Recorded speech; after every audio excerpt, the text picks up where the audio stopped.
The skies darkened over New Austin as the massive alien fleet materialized in Earth's orbit.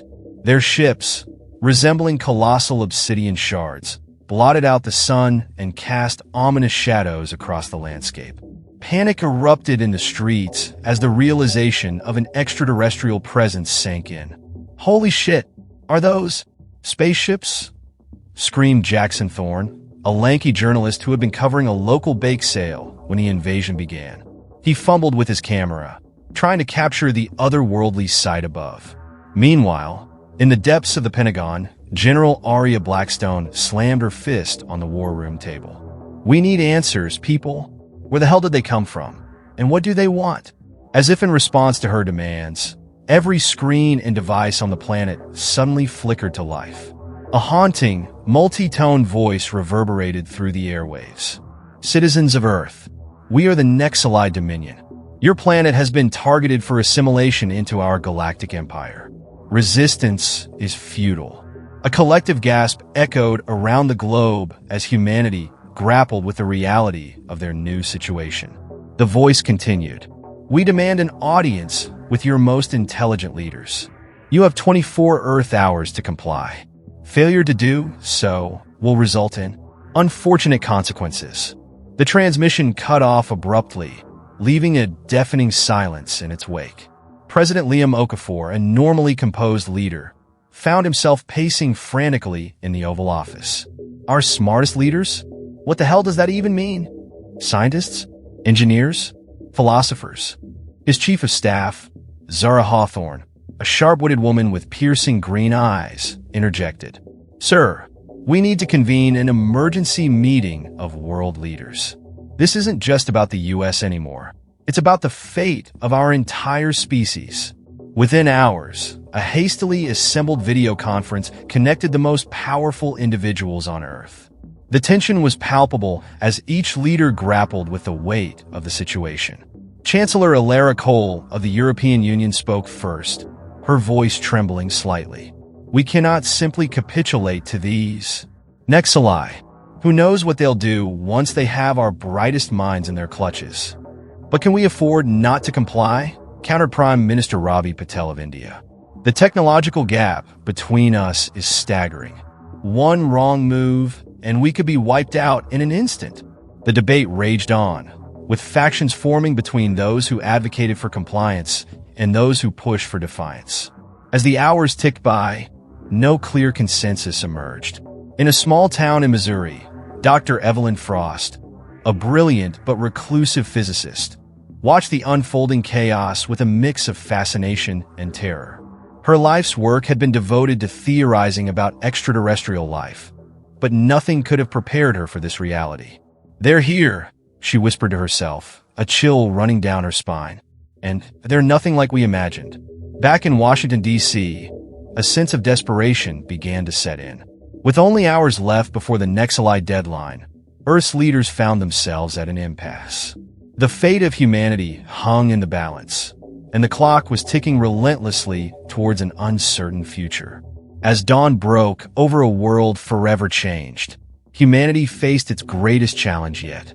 The question on everyone's mind: how do you negotiate with an alien force that holds all the cards? And more importantly, who would be brave or foolish enough to try? As the deadline loomed closer, the atmosphere in the United Nations Security Council chamber was thick with tension. World leaders had gathered in person, abandoning protocol in the face of this unprecedented crisis. The air crackled with a mixture of fear, determination, and barely suppressed panic. "We're running out of time," shouted President Okafor, his usual composure crumbling under the weight of impending doom. "If we don't make a decision soon, the Nexali will dash." "Mr. President," interrupted a calm voice from the back of the room. All heads turned to see Zara Hawthorne, who had been furiously scribbling notes throughout the meeting. "I think I have an idea." Chancellor Cole raised an eyebrow. "Well, out with it then. We're not exactly drowning in options here." Zara took a deep breath. "The Nexali asked for our smartest leaders, right? But they didn't specify what kind of smart. What if we sent them our politicians?" A beat of silence. Then the room erupted into chaos. "Are you out of your mind?" bellowed General Blackstone, her face turning an alarming shade of red. Actually, mused Prime Minister Patel, stroking his chin thoughtfully, it's not as crazy as it sounds. As the implications of Zara's suggestion sank in, a slow ripple of understanding spread through the assembly. Politicians, with their silver tongues and Machiavellian minds, might just be Earth's secret weapon. Think about it, Zara continued, warming to her theme. Who better to negotiate with an unknown alien species than people who make a living out of double-speak, false promises, and manipulating the truth? President Okafor's eyes widened. My God, it's so crazy it just might work. But who do we send? The next few hours were a whirlwind of activity.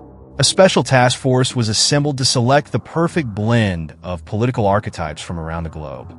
They needed smooth talkers, master deflectors, and experts in the art of saying nothing while talking for hours. Senator Maximilian Max Blaze, known for his ability to filibuster for days on end, was an obvious choice. Joining him would be Ava Quill, a sharp-witted British MP with a tongue that could cut diamonds. From the halls of the European Parliament came Klaus Vogel, a master of bureaucratic maneuvering so complex it once took 3 years to approve a change in the office coffee brand. Rounding out the team was Yuki Tanaka, a Japanese diplomat whose polite smiles and vague statements had confounded international negotiations for decades. As news of the plan leaked to the public, reactions were mixed to say the least. "You're sending politicians to save us?" cried Jackson Thorne, now reporting live from Times Square. "We're doomed." But others saw the genius in the madness. Late-night talk show host Lena Ortiz quipped, "Well, if they can balance a budget, maybe they can balance intergalactic relations too." In her secluded lab, Dr. Evelyn Frost watched the developments with growing fascination. "Brilliant," she murmured to herself. "Absolutely brilliant. The Nexali won't know what hit them." As the chosen delegates prepared for their cosmic mission, a peculiar calm settled over the Earth. It was the calm of a species that had nothing left to lose and was about to throw a Hail Mary pass across the galaxy. Senator Blaze adjusted his tie as he boarded the shuttle that would take him to the Nexali mothership. "Don't worry, folks," he said with a wink to the cameras. "I've got a 200-page speech prepared on the history of Earth's climate regulations. That ought to keep them busy for a while." Ava Cool rolled her eyes. "Amateur," she muttered under her breath. "I've got an entire PowerPoint presentation on the intricacies of Brexit. They'll be begging for mercy within the hour." As the shuttle doors closed and the engines roared to life, humanity held its collective breath. Would this audacious gambit pay off? Or had they just sealed their fate? High above the Earth, the obsidian ships of the Nexali Dominion loomed ominously. Little did they know that they were about to encounter the most formidable force in the known universe. Human bureaucracy. The stage was set. The players were ready. And as the shuttle ascended towards the stars, one thought echoed across the planet. May the force of political doublespeak be with them. They're going to need it. The shuttle docked with an ominous thud against the hulking mass of the Nexali mothership. As the airlock hissed open, Earth's political delegation stepped into the unknown, their expressions a mixture of determination and barely concealed terror. "Remember," whispered Ava Quill, her fingers tightening around her briefcase. "Whatever happens, deny everything." The group found themselves in a cavernous chamber, its walls pulsing with an eerie bioluminescent glow. Before them stood a trio of Nexali representatives, their forms towering and insectoid, with multiple compound eyes that seemed to take in everything at once. The central figure, presumably the leader, stepped forward. Its mandibles clicked in what might have been a greeting or a threat. Yes. "We are pleased you have complied with our demands. You will now submit to our superior intellect and facilitate the smooth transition of your planet into our dominion." Senator Max Blaze cleared his throat, flashing his most charming smile. "Well, now, that's certainly an interesting proposal.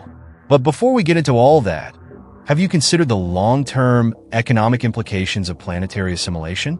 I have here a comprehensive 500-page report on the subject that I think you'll find most illuminating." The Nexali leader's antennae twitched in confusion. "Economic implications? This is not relevant to our conquest." "Oh, but it is." Klaus Vogel chimed in, his eyes lighting up with bureaucratic fervor. "You see, under subsection 7, paragraph 3 of the Galactic Convention on Interspecies Relations, which I'm sure a civilization as advanced as yours must adhere to, any planetary acquisition must be preceded by a full fiscal impact assessment. Now, if you'll just sign these forms in triplicate." The Nexali representatives exchanged bewildered glances as Vogel produced a stack of papers that seemed to materialize out of thin air. Meanwhile, Yuki Tanaka had somehow engaged one of the alien guards in a conversation about the finer points of tentacle maintenance. "You know," she mused, her voice honey-sweet, "on Earth, we have these wonderful moisturizing treatments. I'd be happy to share our techniques. After we discuss import-export regulations, of course." Hours passed, then days. The Nexali, who had expected to encounter cowering scientists or defiant military leaders, found themselves woefully unprepared for the onslaught of political maneuvering. In a private chamber, the Nexali leader, whose name roughly translated to HFY, clutched its head appendages in frustration. "I don't understand. We demanded their smartest leaders, but these humans, they speak in circles. They answer questions with more questions. How is this possible?" Its subordinate, Kreenax, buzzed nervously. Perhaps we are the ones who don't understand, Supreme Leader. What if this is the true face of human intelligence?" Back on Earth, the situation had taken on an almost surreal quality. Days had passed without any sign of alien aggression. Instead, news channels were flooded with increasingly bizarre reports from the mothership. "This just in," announced a frazzled-looking Jackson Thorne. "Senator Blaze has apparently introduced the concept of filibusters to the Nexali. The Alien Council has been in session for 72 hours straight, unable to call a recess due to, and I quote, complex parliamentary procedures." In her lab, Dr. Evelyn Frost watched the unfolding events with a mixture of awe and disbelief. "They're actually doing it," she murmured. "They're confounding an advanced alien species with bureaucracy." As the negotiations dragged on, an unexpected development began to unfold. Certain factions within the Nexali hierarchy found themselves oddly drawn to the human political system. The concept of spin particularly fascinated them, as did the idea of plausible deniability. Ava Quill, seizing the opportunity, had begun hosting informal workshops on Earth's political structures. "And this, dear friends," she explained to a rapt audience of junior Nexali officers, "is what we call a lobby group. Fascinating concept, isn't it? Now, who'd like to role-play a grassroots campaign?" Even the stoic Nexali guards weren't immune. One was overheard muttering to another, "You know, I've been thinking maybe conquering planets through sheer military might is a bit outdated. Have you considered the benefits of a democratically elected hive council?" As the human delegation continued their diplomatic assault, cracks began to appear in the once monolithic Nexali hierarchy.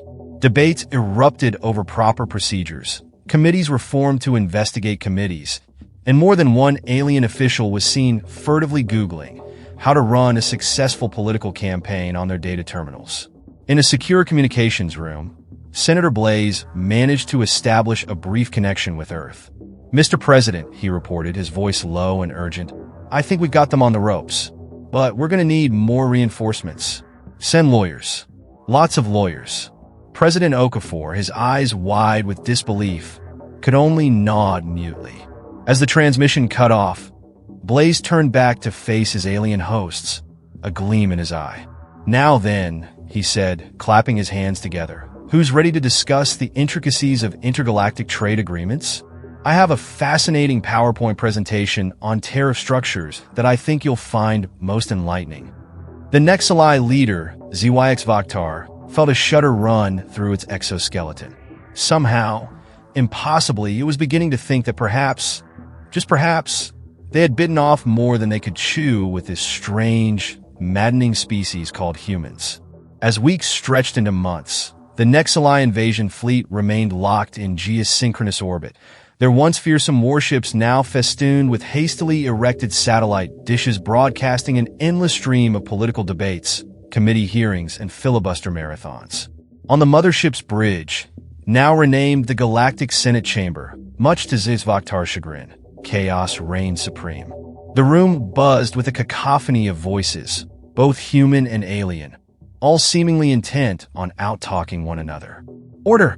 I demand order!" bellowed HFY, frantically banging a makeshift gavel fashioned from a piece of hull plating. "We cannot approve the motion to invade Earth until we've addressed the amendments to the subclause regarding proper waste management during planetary occupation." Senator Max Blaze leaned back in his chair, a smug grin plastered across his face. Now, esteemed colleague, surely you wouldn't want to rush such an important decision? I move that we table this discussion and form a special committee to investigate the potential environmental impact of our invasion forces. All in favor? A forest of tentacles, pincers, and human hands shot into the air. HFY's compound eyes twitched violently. But, this is the 17th committee this week. Ava Quill patted the alien leader's exoskeleton sympathetically. "Welcome to democracy, darling. Now, who's up for a quick caucus before lunch?" Meanwhile, back on Earth, humanity watched in equal parts amusement and disbelief as their political system effectively ground the galaxy's most fearsome invasion force to a bureaucratic standstill. In New Austin, now the unofficial alien watch capital of the world, Jackson Thorne was busy with his daily broadcast. Day 127 of the invasion, folks, and the big news today is more meetings. But wait, there's a twist. The HFY trade union is threatening to go on strike over working conditions. Apparently, they're demanding shorter tentacles and longer coffee breaks. Stay tuned for our panel discussion on the implications of extraterrestrial labor laws. As absurd as the situation seemed on the surface, not everyone was content to sit back and watch the political circus. In her lab, Dr. Evelyn Frost had been working tirelessly, analyzing every scrap of data that trickled down from the orbiting fleet. "This is incredible," she muttered, poring over her findings. "Their technology, their biology, we could learn so much. If only we could get past all this damned red tape."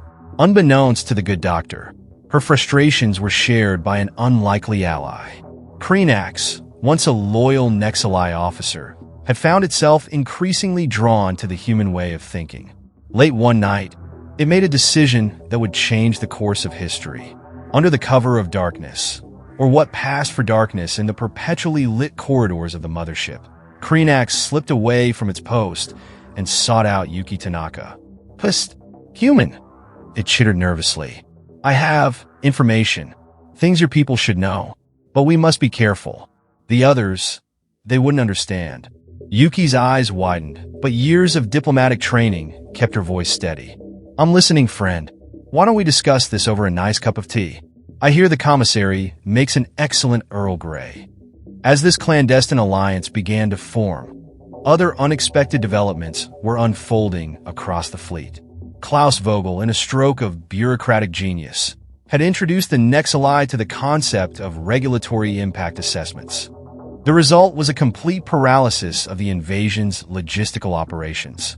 "You can't just launch an orbital bombardment," Klaus exclaimed, waving a thick binder in the face of a bewildered HFY weapons officer. "Have you filled out Form X, 117 in triplicate? Where's your environmental impact statement? And don't even get me started on the zoning permits required for planetary reconstruction." The weapons officer's mandibles drooped in defeat. But we're supposed to be conquering you."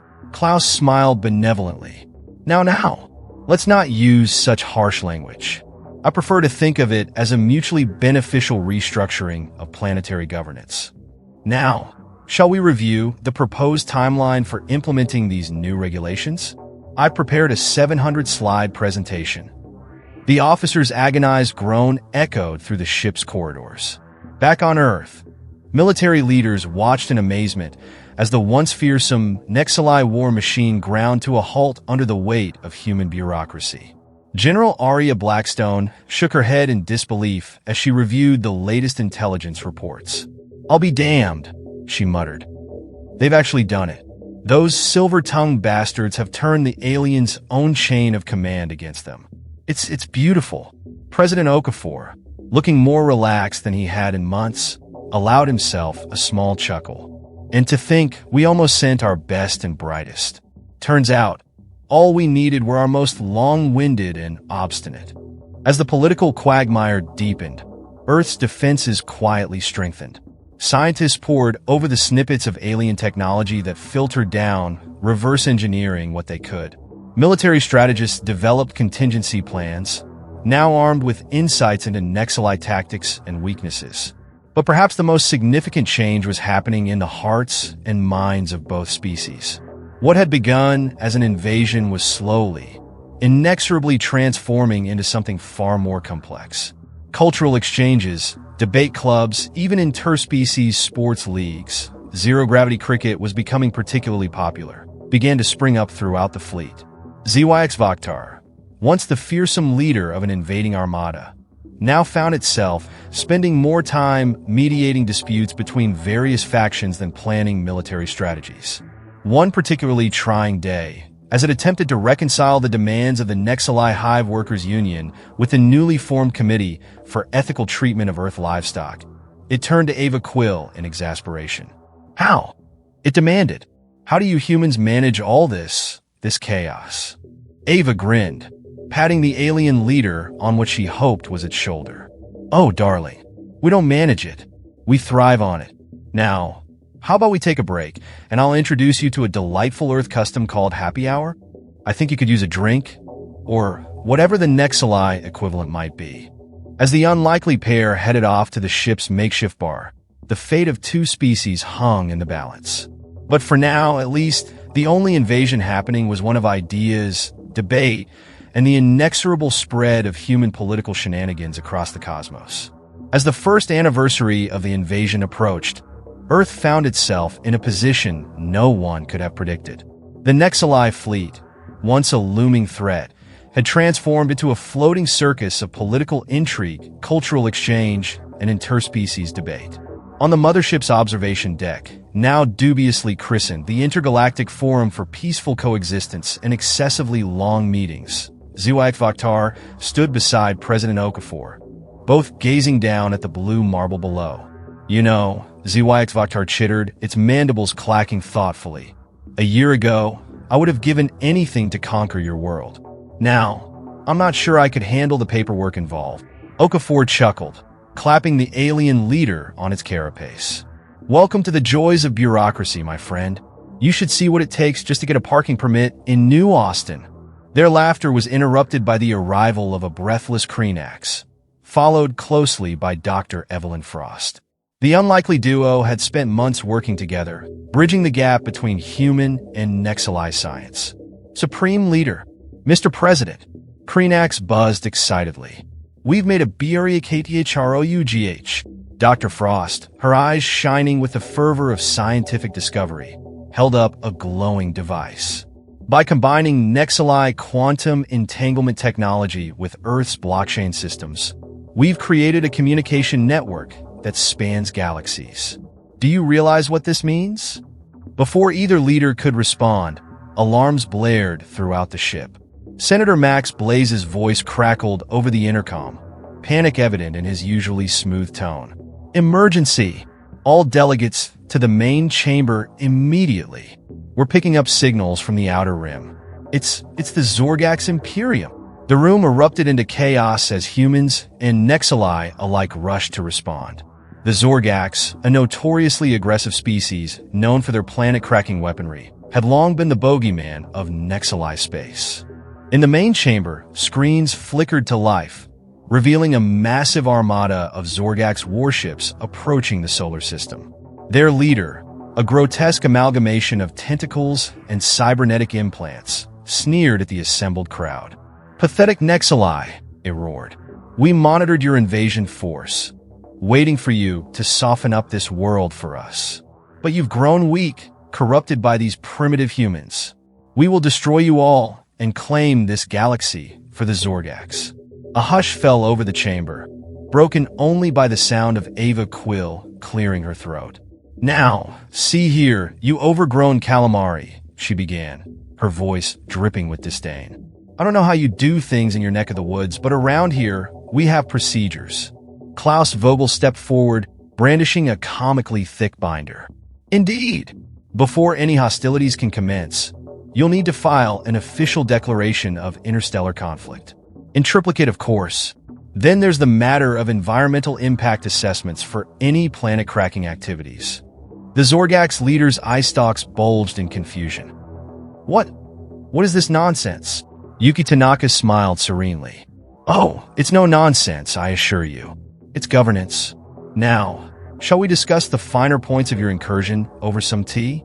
I find it helps to lubricate the gears of diplomacy.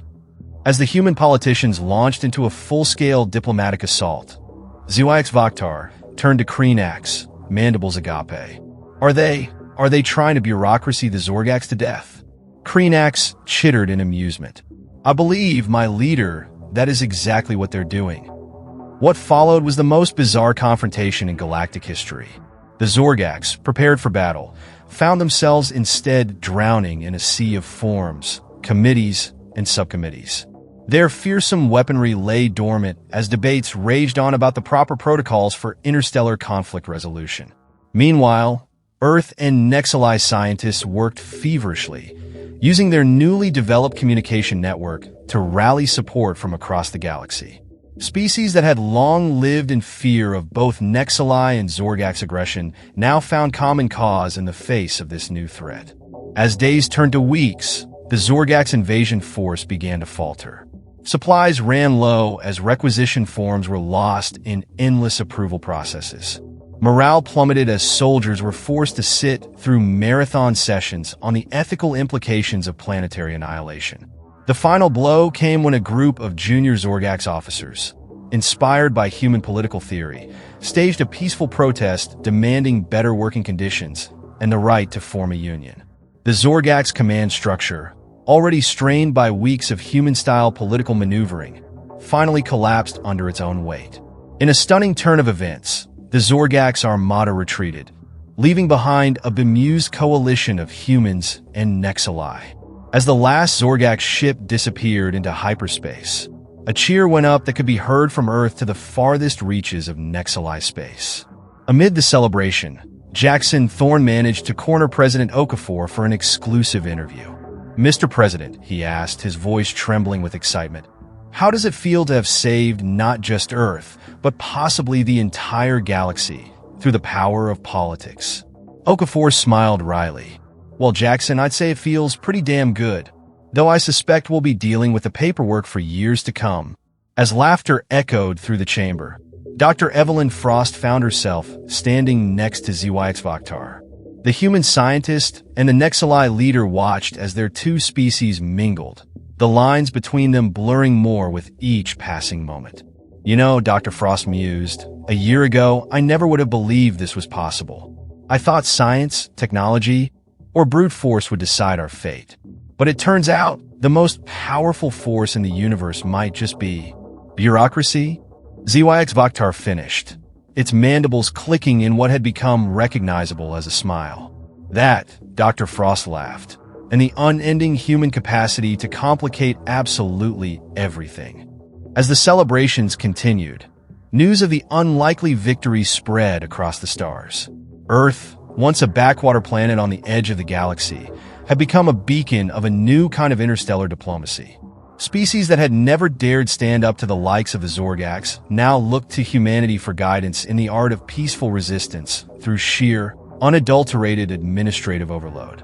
And so, as the sun rose on a new era of galactic politics, one thing became abundantly clear. The universe would never be the same. For better or worse, humanity's greatest export to the cosmos wasn't technology, art, or even military might. It was bureaucracy, and somehow, against all odds, it had saved us all.